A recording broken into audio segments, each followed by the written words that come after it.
You will conquer more ground than Alexander ever touched. More than Genghis Khan himself claimed in one lifetime. Sultans will kneel in your tent. An emperor will die inside a cage you built for him. And on the day they bury you, no history in the world will call you king. Not once. Not by your own mouth. You don't know that yet. You are 20 years old. Transoxiana, 1356. The grass has gone to stubble and your ribs show through your coat. You are the son of a minor chieftain.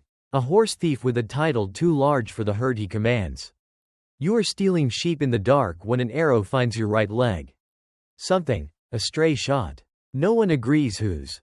Shatters 2 fingers on your right hand and steals half the strength from that arm forever. You do not remember the pain arriving. You remember the cold arriving first. Then the wet heat of blood freezing into wool. There is no physician within 3 days' ride. The wound sets on its own. Crooked. The bone healing at an angle no splint ever corrects. For the next 49 years. Men will whisper a name behind your back before they ever say it to your face. The lame one. You will spend those 49 years making sure the whisper costs them everything they own. Here is the law of the world you are born into. Only the blood of one man can wear the word Khan. Genghis Khan, dead 129 years. And still the only door into legitimate power across the steppe. Every tribe from the Volga to the Himalayas still measures a ruler by that one bloodline first.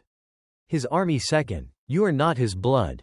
No sword, no conquest, no army of 200,000 men will ever change that math. You will spend the next 36 years ruling more territory than any Khan has held in a century. You will never once be permitted to use the word. Remember that. Everything that follows, every marriage, every puppet, every war, is built around this single closed door. You are 33. Balkh, 1370. You marry a Genghisid princess. A woman whose blood you cannot inherit. Only attach yourself to. The marriage buys you a new title, Gurgen. Son-in-law of the house of Genghis. It is the closest a man without the bloodline can stand to the throne without ever sitting on it. You do not call yourself Khan. You call yourself Sahib-i Kiran, Lord of the Fortunate Conjunction. The man born under the alignment of Venus and Jupiter. A title about the stars. Not a title about the throne. Your seal is stamped into every decree from this year forward. 2 words in Persian. Rasti Rusti. Truth is strength. You will spend the rest of your life proving that a man can rule an empire built entirely on a word he refuses to say. You need a Khan, not power. You already hold that. You need a body to sit in the chair behind you. You find one, a descendant of Genghis so distant, so powerless, that no one outside your court can name him twice. You seat him on cushions in Samarkand. You let heralds cry his name first at every audience. Ambassadors bow to him before they bow to you. He signs nothing. He decides nothing. He is furniture wearing a crown. You built this arrangement so carefully that for 35 years, almost no one outside your own court can say with certainty who is actually giving the orders. Sarai, 1377. A young Genghisid prince arrives at your camp with nothing, no army, no province. A rival's arrow still fresh in his shoulder. His name is Tokhtamish. You see in him what you cannot buy for yourself, real blood. The kind that opens the door you are locked out of. You give him men. You give him gold. You give him 3 separate armies over 4 years until he sits as Khan over the entire golden horde. The largest throne in the Mongol world. You have just built, with your own hands, the one thing more dangerous than an enemy. A student who understands exactly how you win. 1385. Word reaches you at your winter camp. The Khan you made, the boy you fed and armed and crowned, has crossed your northern border. He is burning towns in your own territory. He believes his blood now outranks your genius. You stand in the snow reading the dispatch twice. You do not raise your voice. You give one order. Prepare the army for spring. He was the only man alive who might have made your closed door irrelevant. You are about to teach him why blood was never the part that mattered. 1391. Then again in 1395. Twice you ride north into the Golden Horde's own country to answer him. No army from your side of the steppe has ever marched this far. You meet his army near the Kondarcha River and break it in a single day. 3 years later you break it again. Deeper. On the banks of the Tarik. You burn Sarai, the Horde's own capital, to its foundations, brick by brick. so thoroughly that no ruler will ever fully rebuild it. You burn Astrakhan. You burn every waystation on the Volga trade road. Merchants as far away as Genoa and Venice will feel this fire in their ledgers for a full generation. You could take the hoard's throne yourself now. Nothing on earth stops you. You install another puppet instead. A cousin of the man you just crushed. And you ride home. The door stays closed. You keep it closed by choice now. Not by law. That is the part almost no one around you understands yet, and the part that matters most. Isfahan, Persia, 1387. You are 51 years old. This city surrendered to you once already. Paid its tribute. Kept its gates open. Then, one night, its people rise up and kill your garrison in their sleep. Every soldier you left behind. 3,000 men. Throats opened before dawn. You do not march on the city the next morning. You wait 11 days. Long enough for the streets to fill again with people who believe the danger has passed. Then you order every soldier in your army to bring you a quota of heads. The chroniclers count what follows in towers. Not bodies. 28 towers, each one built from roughly 1,500 skulls. Stacked at the city's edges where every future caravan will pass beneath them on the road in. You will build this same structure twice more before you die. Isfahan is only the first time the world learns what a closed gate costs you.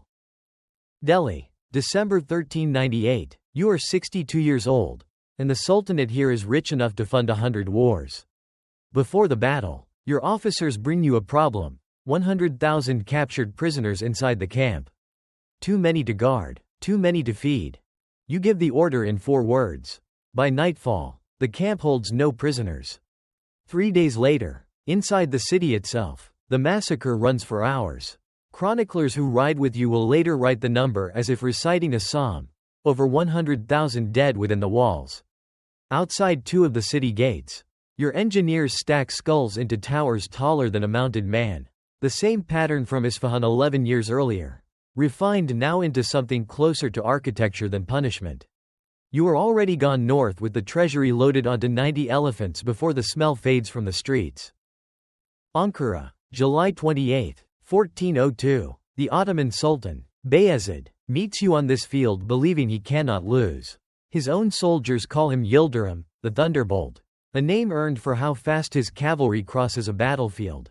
By afternoon that same cavalry is broken, and he is riding for his life on a horse you will later be told was already exhausted before the battle began. You capture him before sundown. Legend later claims you carry him in an iron cage from camp to camp. A trophy on wheels. The chronicles closest to the actual year disagree on the cage. They agree on everything else. The most feared sultan in the Mediterranean dies in your custody 8 months later. And you never once claim his throne. You take his gold. You take his city's tribute. You leave the title exactly where you found it. You are 66 years old. You have now humiliated 2 emperors and crowned neither yourself. Samarkand, the same years. Inside the walls you are building something that does not match the man who stacked skulls at Isfahan and at 2 gates in Delhi. Blue tiled domes rise over the Registan. Cut from lapis brought 1,000 miles by camel. Craftsmen dragged out of conquered Damascus. Baghdad and Delhi work side by side under your patronage. Your own decree forbids them from fighting each other over whose city you burned. A boy in your household, your own grandson, already spends his evenings with the court astronomers. He will grow up to finish an observatory here. It will map 1,018 stars. More accurately than any chart in Europe for the next 150 years. Silk merchants from 4 empires trade in a bazaar you ordered built specifically so the caravan roads would bend through your capital instead of around it.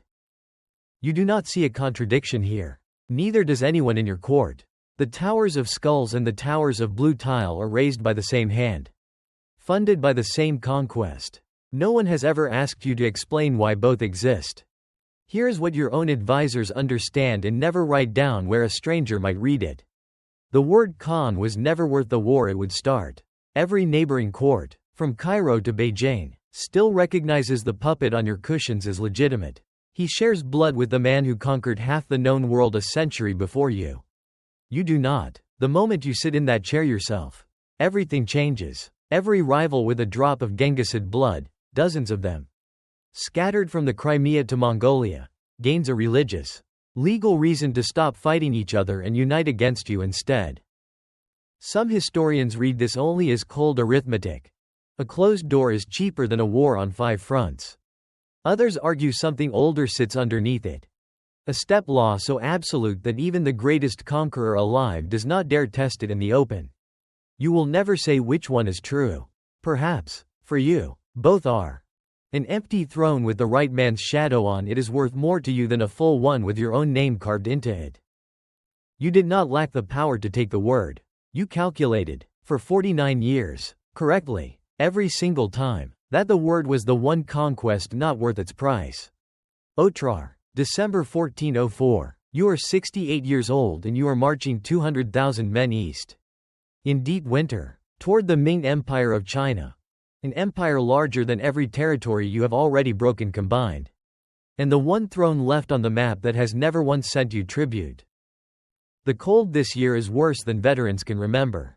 Rivers freeze solid enough to march an army across on foot. Men lose fingers standing guard for a single watch. Your own physicians beg you to winter in a warmer camp until spring. You refuse. You have never once, in 48 years of campaigning, let winter choose your schedule. You are not starting at 68. This time, winter answers differently.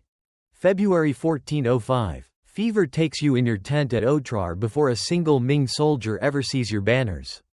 Your body is packed in ice, wrapped in dark cloth soaked with musk and camphor, and carried 500 miles back to Samarkand in the depth of winter so it will not spoil before it reaches the tomb you built for yourself years earlier.